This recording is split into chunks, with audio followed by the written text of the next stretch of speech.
नमस्कार, एक बार फिर से आप सभी का स्वागत है। मैं मीरा राजपूत। इस समय मैं जंतर मंतर प्रोटेस्ट साइट पर हूं और देखिए कितनी लंबी लंबी कतारें यहां पर दिखाई दे रही हैं।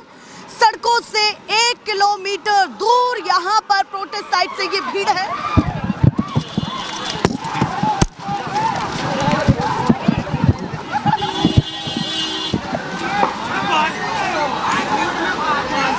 क्या है ये किसने किया है? देखिए कुछ ये भी है कि अभी किस तरह से यहाँ पर भगदड़ हुई है।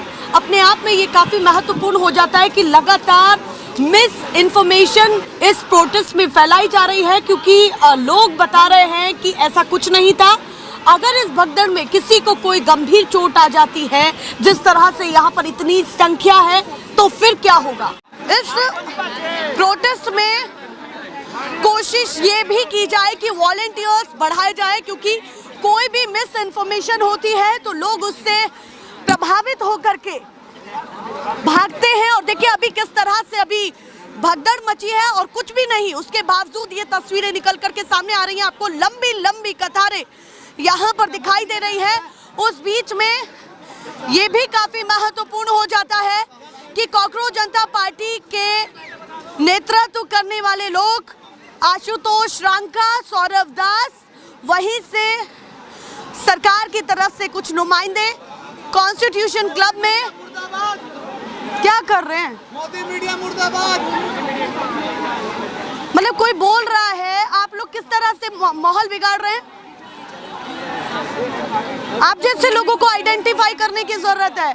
मैं यहाँ पर ओपनिंग कर रही हूँ, नारे लगाते, ऐसे ही लोग बीच में माहौल बिगाड़ते हैं। पता नहीं कर क्या रहे हैं। बेचारा का प्रदर्शन होना, मतलब कोई ओपनिंग कर रहा है, उसके बीच में ये माहौल बिगाड़ते हैं।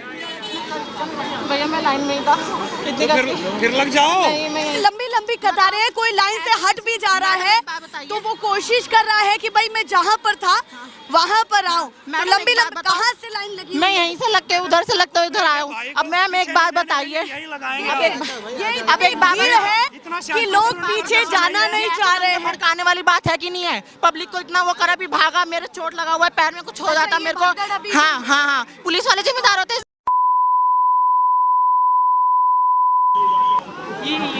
देखिए लंबी लंबी कतारें ये बताती हैं कि इस प्रोटेस्ट में किस तरह का समर्थन यूथ प्रोटेस्टर्स का, छात्राओं का, छात्रों का और जो अपने अपने घरों से निकल करके आ रहे हैं उनका मिल रहा है।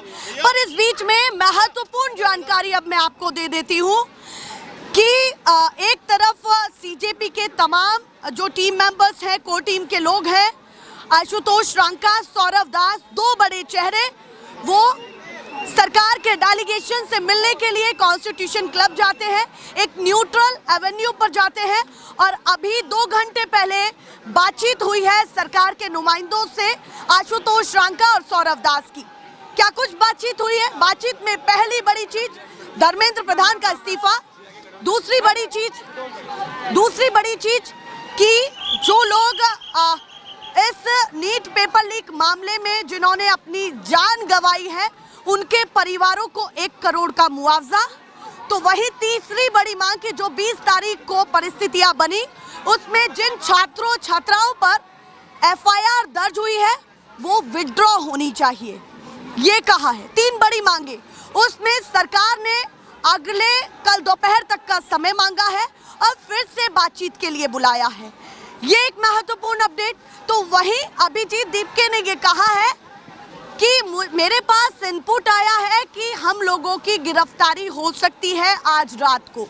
ये अभिजीत दीपके ने कहा है, ये उनका बयान है। और उन्होंने ये कहा कि अगर हमको हटाया जाता है अचानक से, तो जो ये लोग हैं जो इस प्रोटेस्ट में आ रहे हैं, जो ये भीड़ आ रही है, उनको लेकर के उन्होंने कहा है कि आप सब लोग इस आंदोलन को जारी रखें। यानी कि अगर हम उठ भी जाते हैं तो आप इस आंदोलन को जारी रखें। कतारें बढ़ रही हैं, लोग अंदर जाने के लिए 2-2 घंटे का इंतजार कर रहे हैं। कितनी देर से आप इस लाइन में खड़े हैं ये बताइए? 1.5 घंटे से। 1.5 घंटा हो गया है। यस और अभी प्रोटेस्ट साइट काफी दूर भी है। Yes ma'am. तो इस लाइन में ऐसे ही खड़े रहेंगे? हाँ, जब तक अंदर नहीं जाने को। क्या कह रहे हैं? बीच में लोग घुसे जा रहे हैं। आपका दुख ये है कि लोग बीच में घुस रहे हैं। मैम और देर लग रही है, और देर लग रही है, टाइम लग। आप कब से खड़े हैं? मैं 2 घंटे हो गए। देखिए इन यूथ के हाथ में किस तरह के पैम्फलेट्स दिखाई दे रहे हैं। लगातार प्रतीकात्मक विरोध, लगातार हर दिन की तस्वीरें, ये संख्या दिखना, लंबी लंबी कतारें होना अपने आप में बहुत महत्वपूर्ण हो जाता है। कहाँ से आप आई हैं? नोएडा। नोएडा से आई हैं। प्रोटेस्ट में शामिल होने की बड़ी वजह क्या थी कि जो यहाँ पर आपको खींच लाई? मैं स्टूडेंट्स के साथ के लिए आई हूँ और स्पेशली जो गवर्नमेंट है उसमें अभी अकाउंटेबिलिटी बिल्कुल भी नहीं है। जैसे राजनाथ सिंह ने खुद आके इतना प्राउडली बोला कि हमारी सरकार में बिल्कुल भी रेजिग्नेशंस नहीं होते, तो ये कोई प्राउड होने वाली बात नहीं है। क्योंकि अगर हमने आपको इलेक्टेड की किसी पोजीशन पर डाला है तो अगर हम आपको बता रहे कि आप बहुत टेरिबल जॉब कर रहे हैं, आपकी वजह से लोगों ने अपनी लाइफ लूज़ करी है, तो यू शुड रिज़ाइन। तो ये वाली चीज़ जो है उसकी वजह से हमारे कल रात 12 बजे प्रधानमंत्री जी एक वीडियो जारी करते हैं, आपने वो वीडियो देखी? जी। क्या आपको उसमें लगा और देखिए- आपका क्या पॉइंट ऑफ व्यू? देखिए उन्होंने 5 मिनट की वीडियो उन्होंने फास्ट ट्रैक कोर्ट्स के बारे में बोला है। अगर हम फास्ट ट्रैक कोर्ट्स के बारे में बात करें तो फास्ट ट्रैक कोर्ट्स रेप्स के लिए भी हैं, बट उससे रेप्स तो कम नहीं हुए ना कंट्री के अंदर। तो बात ये है कि अभी भी अकाउंटेबिलिटी मिसिंग है। अकाउंटेबिलिटी तो नहीं ली उन्होंने, ना उन्होंने अपोलोजाइज करा। अगर मोदी जी ने वीडियो बनाया है, उन्होंने बोला है कि हम फास्ट ट्रैक कोर्ट शुरू करेंगे, but fast track court is not the ultimate solution. Fast track courts और भी बहुत चीज़ों के लिए ऑलरेडी एग्जिस्ट करते हैं, रेप्स के लिए करते हैं, बट कोई सोल्यूशन उससे मिलता नहीं है। आप अकाउंटेबिलिटी लीजिए ना, जब आपकी वजह से कुछ हुआ है तो यू शुड अपोलोजाइज। आज डेलीगेशन ने मुलाकात की सरकार की तरफ से और यहाँ के कुछ नुमाइंदे भी गए। सौरभ दास, आशुतोष रांका जो दोनों प्रवक्ता हैं, स्पोक्स पर्सन हैं, वो दोनों गए। बातचीत निकल कर के सामने आई है कि कल दोपहर में सरकार इन मुद्दों पर क्या कंक्लूजन निकला है वो बताएगी। तीसरे दौर की बैठक कल होगी। आपको लगता है कि जो अभी बातचीत हो रही है उससे एक मन में ये तो आता है कि हाँ भाई कुछ तो होने वाला है, सरकार की तरफ से कोई कदम उठाया? अब वो हमें पता चलेगा क्या होता है, बट अगर कुछ अच्छा हो जाए तो अच्छी बात है, हम सब खुश होंगे। बट अभी तक तो कुछ अच्छा होते हुए मतलब ऐसे कुछ स्पेसिफिकली दिख नहीं रहा है कि कुछ नहीं कह सकते। अभी कोई अकाउंटेबिलिटी वाला सीन आया नहीं है, तो अभी वी डोंट नो। देखिए यहाँ भी देखिए, धर्मेंद्र प्रधान इस्तीफा दो, नारे तो लग रहे हैं पर अपने विरोध करने का तरीका वो अपने साथ लेकर के आए हैं। आप भी साथ में आए? हाँ जी। बताइए आप क्या कहना चाहते हैं? उनसे कुछ अलग आपके पॉइंट ऑफ व्यूज हैं, वही हैं? नहीं, सेम है। आई जस्ट थिंक कि सरकार को लगना चाहिए कि वो लोगों के लिए है, कभी उसको ये नहीं लगना चाहिए कि लोग सरकार के लिए है। थोड़े शब्दों में बड़ी बातें, ये अपने आप में बहुत महत्वपूर्ण हो जाता है। 20 तारीख के बाद तस्वीरें बदली है, भीड़ और आई है। सोनम वांगचुक ने कल अपना अनशन तोड़ दिया और अब यहाँ पर लगातार संख्या बढ़ रही है। आज अभिजीत दीपके ने अभी अब से ठीक 3 घंटे पहले ये कहा है कि हो सकता है, मेरे पास इनपुट आया है कि हमको टीम मेंबर्स को उठाया जा सकता है, उनको हिरासत में लिया जा सकता है, पर आप लोग आंदोलन जारी रखें। उन्होंने ये वीडियो जारी की। आपको क्या लगता है कि अभी वर्तमान की सिचुएशन आप क्या देख रहे हैं? मेरे हिसाब से अच्छी है और मुझे ये लगता है कि लोगों को यहाँ पे एटलीस्ट आना चाहिए, बिकॉज एक ऐसी सरकार जो लोगों की सुनती नहीं है और जिसको ये लगता है कि उसको जवाब देने की ज़रूरत नहीं है या बातचीत करने की भी ज़रूरत नहीं है, उसके अगेंस्ट आवाज़ उठाना बहुत ज़रूरी है। तो कहेंगे ना, वीडियो जारी करती है, डेलीगेशन भेज रही है, ये बातचीत ही तो है, ये कम्युनिकेशन का वो एक माध्यम है। बहुत बाद में आई है, जब उनसे सिचुएशन कंट्रोल नहीं हुई। ये सिचुएशन आती ही नहीं अगर वो ये चीज़ बहुत पहले करते हैं। चलिए, क्या कह रहे हैं? This is one side conversation कि आपने एक वीडियो जारी कर दिया, आपने कन्वर्जेशन क्या करी उसमें? आपने अपने थॉट प्रोसेस कर दिए जो आप सोचते हो, पर जो हम सोचते हैं आपने उसका इनपुट लिया ही नहीं। बिना इनपुट के आपने बस ये बता दिया कि हम कन्वर्जेशन करने के लिए रेडी है। पहले जेपी नड्डा बैठे हैं आशुतोष रांका के साथ, सौरभ दास के साथ, उसको कैसे पर देख रहे हैं? उस पर कोई कंक्लूजन आ नहीं रहा। If you are having a meeting and it is conclusive, it is not conclusive, तो उसका क्या आप अर्थ निकालोगे? What is the meaning of it? निष्कर्ष बहुत ज़रूरी है। और देखिए, how can I resign without having an offer letter in hand? आप बताइए। अभी यही है उनके पास। बहुत कुछ तो आपने लिख ही दिया है। अभी उनके पास कोई दूसरी जॉब नहीं है, तो अभी कोई और दूसरी पार्टी उनको ले नहीं रही है, तो वो खुद बेरोजगार ना हो जाए, इसलिए रिजाइन नहीं कर रहे हैं, ताकि हम सबके साथ फिर उनको भी मिलना पड़ेगा। नहीं, सबको जॉब सिक्योरिटी चाहिए, तो उनको भी तो अभी जॉब सिक्योरिटी है, तो इसलिए रिजाइन नहीं कर रहे हैं। तो हमको यही है कि हमको रेजिग्नेशन ही चाहिए। चश्मा आपका कुछ अलग है। बताइए क्या कहना हाँ, है? ये थोड़ा सा बस ऐसे ही कि हम जेनजी जनरेशन है तो फिर जेनजी तरह से प्रोटेस्ट कर रहे हैं।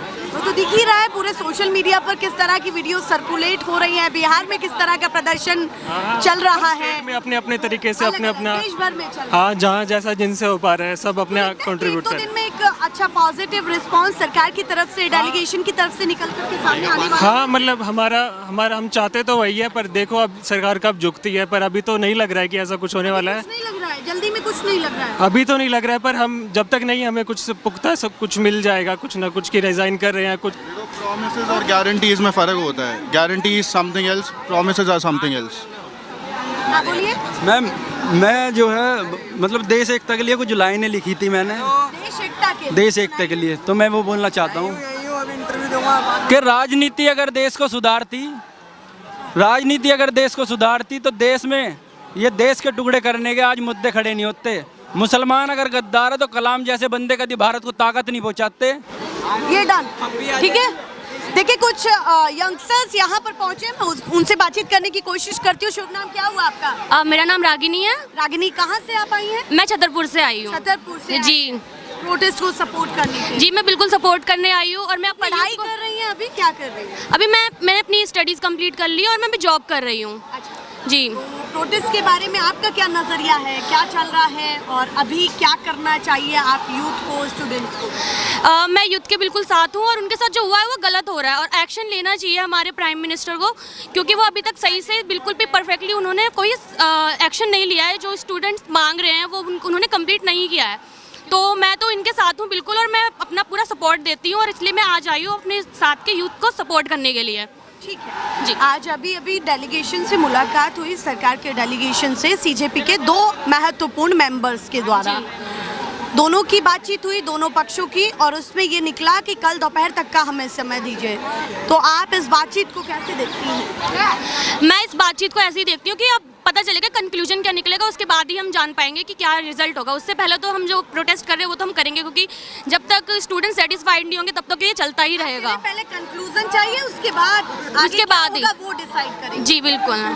चलिए, लोग कतारों में खड़े हैं कई घंटों से, पसीना बह रहा है, बहुत मुश्किल से यहाँ पर रुके हुए। आप लोग तो हालांकि हम लोग भी बहुत मुश्किल से आए हैं यहाँ पे। अच्छा। हाँ, और कभी ट्रैफिक लग रहा, हमें थोड़ा डर भी लग रहा था, पता नहीं वहाँ के सिचुएशन कैसे होंगे, लेकिन हमने अपना कॉन्फिडेंस लेवल कम नहीं करा कि हमने कहा नहीं हमें करना है, क्योंकि हम भी एक स्टूडेंट है। हम भले हमारी ग्रेजुएशन फाइनल हो गई, लेकिन हम एक जेनजी जनरेशन, उनकी भी मांग पूरी करनी चाहिए ना गवर्नमेंट को, बिकॉज ये कोई किसी और चीज़ के लिए नहीं बल्कि एक हमारी शिक्षा के अधिकार का जो हमारा हक है 100% हम उसके लिए तो लड़ाई लड़ रहे हैं। किस तरह की भीड़ यहाँ पर है, यूथ लगातार पहुँच रहा है, सरकार के डेलीगेशन से बातचीत हुई है पर लगातार प्रदर्शन जारी है। कहाँ से आई? फ्रॉम कोलकाता। तो बंगाल से आप आई हैं, क्या कहना है? I want to say that my daughter will grow up and see that her mother is protesting for the nation's education system.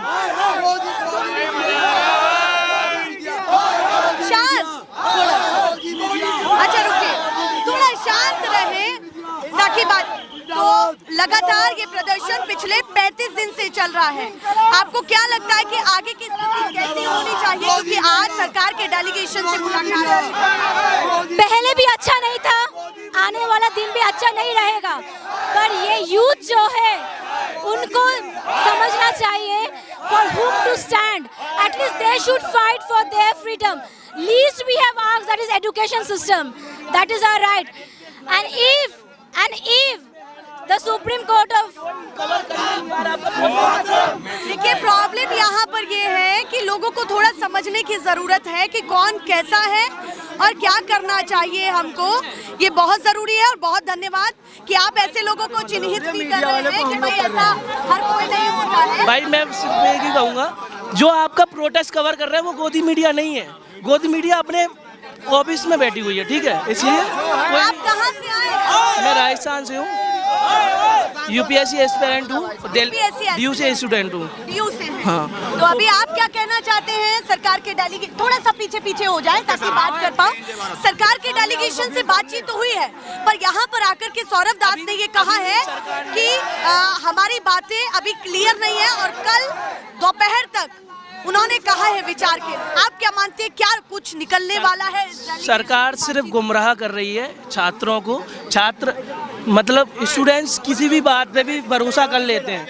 अभी भी कोई अकाउंटेबिलिटी सरकार ने ली नहीं है। जो कि हम मांग रहे हैं एजुकेशन मिनिस्टर का इस्तीफा, वो अभी तक दिया नहीं है। ये इसका मतलब है गुमराह करने के काम कर रही है सरकार। मानते हैं कि किसी भी बातचीत से पहले इस्तीफा होना चाहिए था? बातचीत तो हो चुकी है, 3 महीने से सरकार बैठी तो नहीं होगी। जो प्रोटेस्ट चल रहा है लगभग 2-2.5 महीना हो गया। नहीं, पेपर लीक को 2.5 महीना हो चुका है, ठीक है।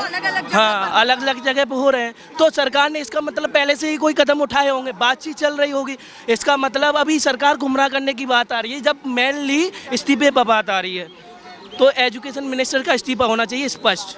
आधी रात को प्रधानमंत्री एक वीडियो जारी करते हैं, वो वीडियो आपने देखी? जी मैंने देखी। क्या लगा उस वीडियो को देखकर? वीडियो देखकर मेरे को सिर्फ इतना लग रहा है कि सरकार अपना वोट बैंक बचाने की कोशिश कर रही है, जो कि 50% यूथ है।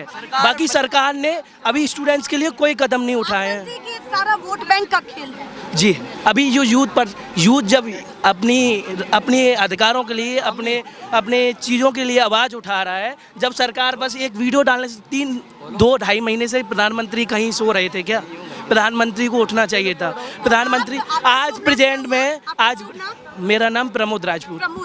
प्रमोद, आप क्या कहना चाहते हैं कि प्रधानमंत्री को क्या करना चाहिए अगर वीडियो जारी नहीं करनी चाहिए? क्या प्रधानमंत्री को पहले कैमरे के जरिए ड्रॉप करना चाहिए? प्रधानमंत्री को पहले तो एजुकेशन मिनिस्टर का इस्तीफा लेना चाहिए और साथ में जिन बच्चों ने सुसाइड किया है उन बच्चों को बाकायदा उनके हिसाब से उनके परिवार को मुआवजा मिलना चाहिए और आगे के लिए नियम प्रणाली बनानी चाहिए, जो कि अभी जो पेपर लीक्स हो रहे हैं वो रोके जा सकें और सिस्टम में सुधार लेने चाहिए। जो भी अधिकारी इसके पीछे लिप्त हैं या जो भी मिनिस्टर्स हैं या जो भी पेपर खरीद रहे हैं और बेच रहे हैं, उन माफियाओं को ख़त्म करना चाहिए और इसके लिए स्पेशल एक कमेटी बिठानी चाहिए और वो कमेटी आके फास्ट ट्रैक कोर्ट का गठन। फास्ट ट्रैक कोर्ट तो एक गुमराह करने वाली चीज़ है। फास्ट ट्रैक कोर्ट में क्या होगा? एजुकेशन मिनिस्टर का इस्तीफा दे देंगे क्या? वो नहीं देंगे। वो उल्टी सीधी बातें रखेंगे, किसी 2-3 व्यक्तियों को पकड़ेंगे और उनका इस्तीफा दिलवा देंगे। उससे क्या मतलब हो जाएगा? एजुकेशन मिनिस्टर इसके पीछे भी जिम्मेदार है, क्योंकि 5 साल के लिए हम किसी को अगर काम सौंप रहे हैं तो उसकी अकाउंटेबिलिटी बनती है कि किसी काम में कोई कमी नहीं आनी चाहिए। अब वो अकाउंटेबिलिटी खुद नहीं ले रहे हैं, जबकि 2024 में नीट का पेपर लीक हुआ, उससे उन्होंने सीखा नहीं और फिर 2026 में लीक हो जाता है। इसका मतलब जो एजुकेशन मिनिस्टर है उसमें कोई रिफॉर्म नहीं किया। मतलब आप कह रहे हैं कि मुद्दा नीट पेपर लीक का नहीं है, मुद्दा जो लगातार पेपर लीक हो रहे हैं उन सब का। जी। चलो।